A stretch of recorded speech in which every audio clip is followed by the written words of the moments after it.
우리나라 성씨는 300개 정도에 불과하다. 그 중에서도 상위 22개 성씨가 전체 인구의 80%나 된다.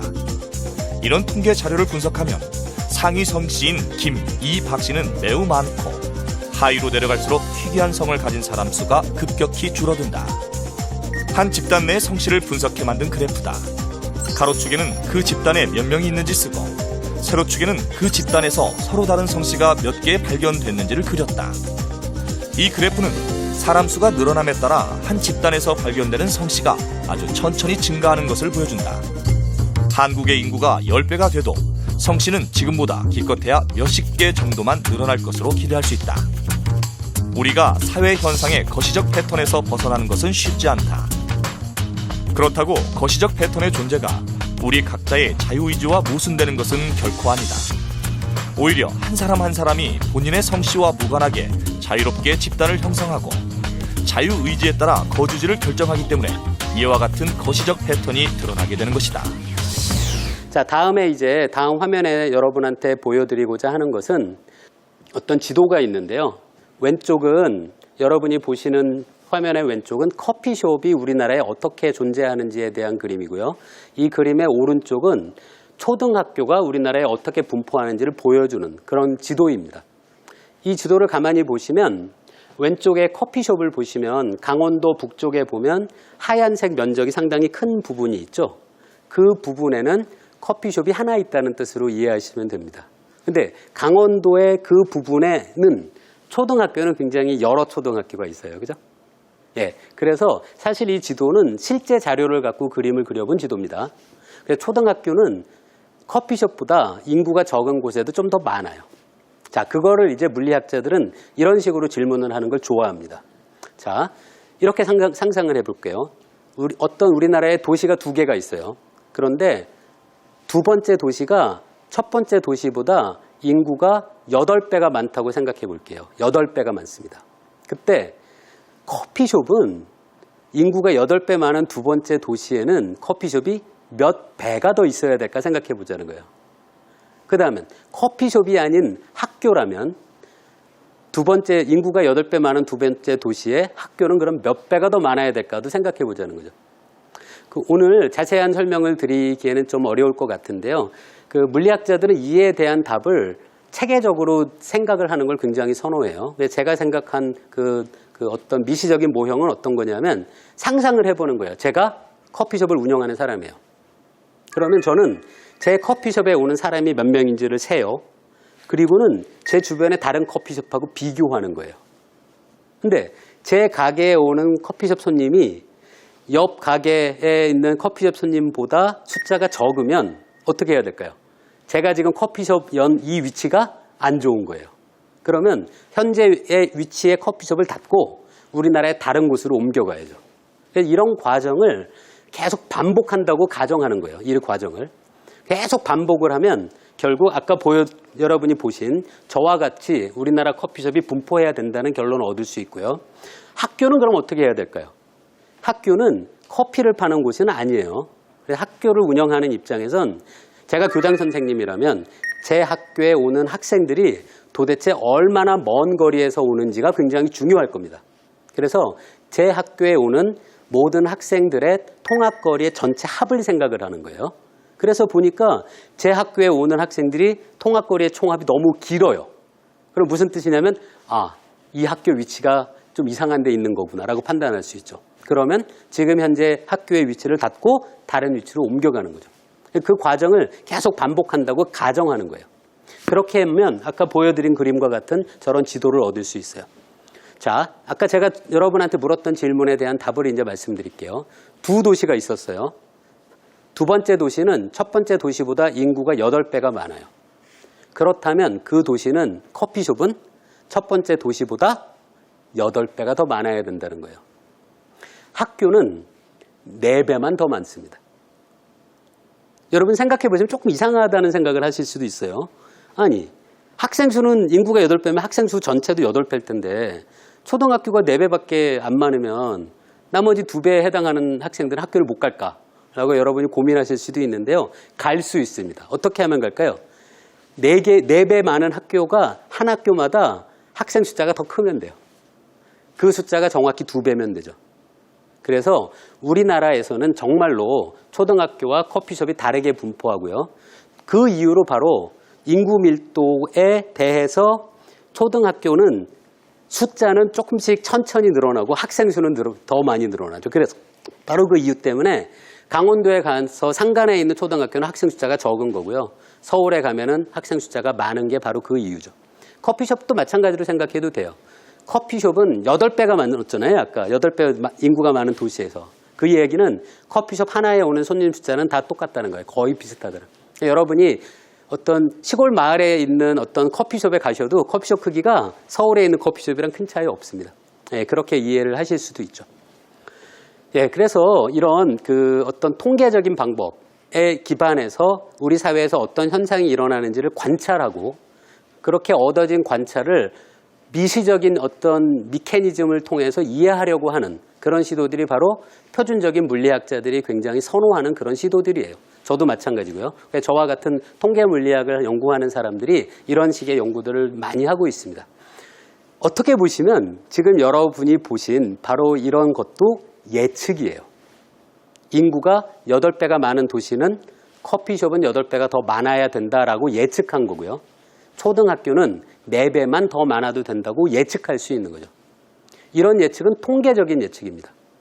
그래서 지금 이 예측을 했다고 해서 제가 특정 커피숍이 서울 어디에 있어야 될지 없어야 될지는 예측하지 못하는 거예요. 하지만 서울보다 인구가 8분의 1밖에 안 되는 도시에 비하면 서울 전체에는 커피숍은 대략 8배가 있어야 된다라는 예측은 할 수 있는 거죠. 그게 바로 개별적인 예측에 대해서는 정확한 이야기를 하는 것을 우리가 포기한다면 전체가 어떤 행동을 보일지를 예측하는 거에 대해선 충분히 많은 의미 있는 이야기를 할 수 있습니다. 예, 다음에 보시게 될 화면은 우리나라에서 책이 출판된 다음에 어떻게 책의 판매량이 줄어드는지를 제가 한번 생각해 본 그런 그림이에요. 이건 실제 자료입니다. 이 그림에서 보시고 있는 커브 중에 맨 위에 있는 커브는 베스트셀러 소설 베스트셀러 목록 중에 1등에서 50등 사이에 있는 책들이 어떻게 판매량이 줄어드는지를 평균을 내서 그린 그림이고요. 그 다음에 그 아래에 있는 초록색에 해당하는 저 커브는 51위에서 100위까지에 해당하는 소설들이 판매량이 어떻게 시간에 대해서 줄어드는지를 그려본 겁니다. 그리고 맨 아래쪽에 있는 그래프는 1등에서 30위에 해당하는 과학책이 어떻게 판매량이 줄어드는지를 여러분이 보고 계십니다. 딱 보시면 어떻게 금방 얘기할 수 있는 것들이 있습니다. 첫 번째는 아주 많이 팔리는 1등에서 50등까지의 소설들은 반감기가 깁니다. 제가 계산해 본 결과에 의하면 반감기가 8주예요. 즉 소설은 출판된 시점에서 굉장히 어떤 시간이 지나면 제일 많이 팔리는 시점이 있을 텐데요. 그 시점에 대해서 8주가 더 지나가면 소설책의 판매량은 거의 절반이 됩니다.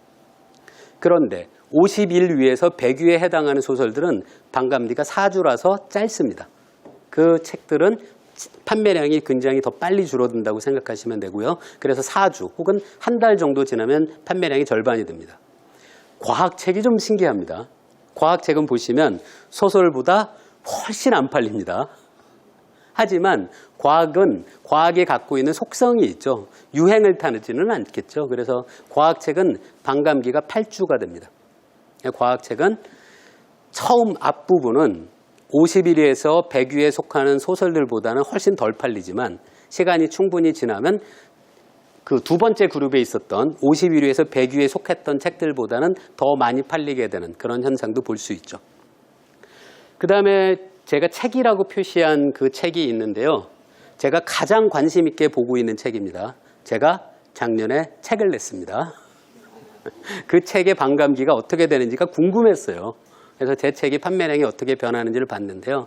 제 책도 물론 과학책입니다. 근데 그래프를 보시면 아시듯이 과학책 치고는 그래도 표준적인 과학책보다는 조금 더 팔리는 거는 분명히 볼 수 있는데요. 제가 제 책에 해당하는 그래프를 보면서 가슴 아팠던 건 저는 제 책의 반감기가 당연히 무한대이길 바랍니다.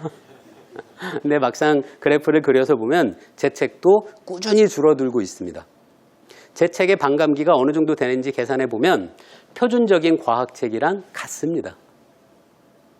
그러니까 이런 것들이 저와 같이 어떤 통계적인 방법으로 우리 사회에서 벌어지는 일을 이해하고 싶은 그런 사람들이 상당히 흥미롭게 생각하는 거예요. 어떤 표준적인 패턴에서 벗어나는 것이 그렇게 쉽지는 않습니다.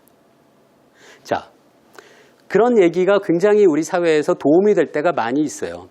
이건 사실 현실에서 가능한 연구인지도 모르겠고 이게 정말로 진행되고 있는지 모르겠지만 상상을 해볼게요. 고속도로의 제한 속도가 시속 100km라고 생각하고요. 지금 현재 대부분의 고속도로가 그렇죠. 그 고속도로의 제한 속도를 예를 들어 10km 올리면 우리 사회에서 사실 고속도로에서 교통사고 때 돌아가시는 분의 숫자가 늘어날 겁니다. 굉장히 끔찍한 일이긴 하죠. 그런데 이런 것들조차도 어떤 통계적인 방법으로 잘 분석한다면 그러면 우리나라 전체에서 교통사고가 일어나는 확률을 줄이는 데 기여할 수 있죠. 그런데 이런 통계적인 예측이 여러분이 조심해서 받아들이셔야 되는 게 예를 들어 시속 100km의 제한속도가 시속 100km인 고속도로에서 제한속도를 10km로 올릴 때 예를 들어 사망률이 얼마가 늘어난다라는 예측은 할 수 있지만 도대체 어떤 분이 사고를 당할지에 대한 예측은 이런 예측하고는 굉장히 다른 예측이라는 겁니다. 그러니까 통계적인 예측과 그리고 어떤 개별 인간에 대한 예측은 상당히 많이 다른데요. 통계적인 예측이 좀 흥미로운 게 어떤 개별 인간에 대한 예측이 확실하지 않더라도 통계적인 예측은 상당히 정확할 수 있는 부분이 많다는 거죠. 바로 이런 이유로 저와 같은 통계 물리학을 하는 사람들이 관심 있어 하는 것이 우리말에 나무가 아니라 숲을 봐라 뭐 그런 얘기가 있잖아요.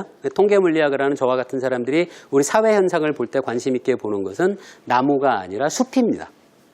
그리고 나무에 대해서 너무 자세하게 알 필요는 없다라는 것이 이제 저와 같은 통계 물리학을 하는 사람들이 가지고 있는 관점이고요. 그래서 사실 똑같은 물리학자라고 여러분들은 생각하시겠지만 통계 물리학을 하는 저와 같은 사람들과 아주 미시적인 입자들 사이에 가장 근본적인 상호작용에 대해서 이해하고자 하는 어떤 입자물리나 고에너지 물리학을 하는 분들이 약간의 미묘한 차이가 있습니다. 저와 같은 통계 물리학 하는 사람들은 이제 우리가 비록 우주를 구성하고 있는 모든 입자들이 궁극적으로 어떤 상호작용을 하고 있는지를 안다고 하더라도 그거에 기반을 해서 우리 사회에서 벌어지는 일을 예측하는 것은 완전히 다른 문제라는 거죠. 그래서 입자 물리학이나 고에너지 물리학을 하시는 분들은 이제 우리가 보여주는 현상에서 출발을 해서 점점 아래로 내려가고 싶어 해요. 그래서 가장 바닥에 뭐가 있을지를 알고 싶어 하는 게 그 고전적인 고에너지 물리학이나 입자 물리학을 하고 계신 분들의 마음가짐이라면 통계 물리학 하는 사람들은 바닥에서 출발할 필요는 없고 대충 거친 수준에서 출발한 다음에 그래서 위로 가서 우리 사회가 어떤 많은 수의 입자로 이루어진 통계 시스템이 어떻게 행동하는지 우리 사회를 구성하고 있는 많은 사람들이 서로 영향을 주고받으면서 어떤 행동을 하는지 그런 것에 더 관심이 있다고 여러분이 기억하셨으면 좋겠습니다. 그러니까 즉 우리 사회에서 벌어지고 있는 어떤 거시적인 특성을 이해할 수 있는 여지가 있다는 그런 거죠.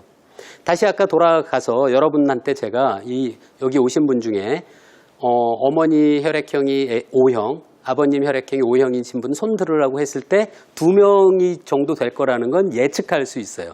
근데 제가 여러분이 손을 드는 걸 보기 전에 이렇게 잘 보다가 저분 같아라고 구체적인 2명을 예측할 수는 없다는 거예요.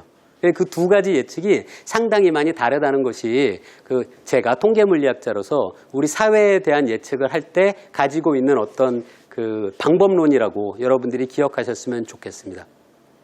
예, 그래서 이로써 김상국 교수님과 같이 계속 진행했던 사회에 걸친 예측 가능성에 대한 이야기는 여기서 마치게 됐고요. 이제 잠시 뒤에는 김상국 교수님과 또 토론할 시간이 있을 것 같습니다.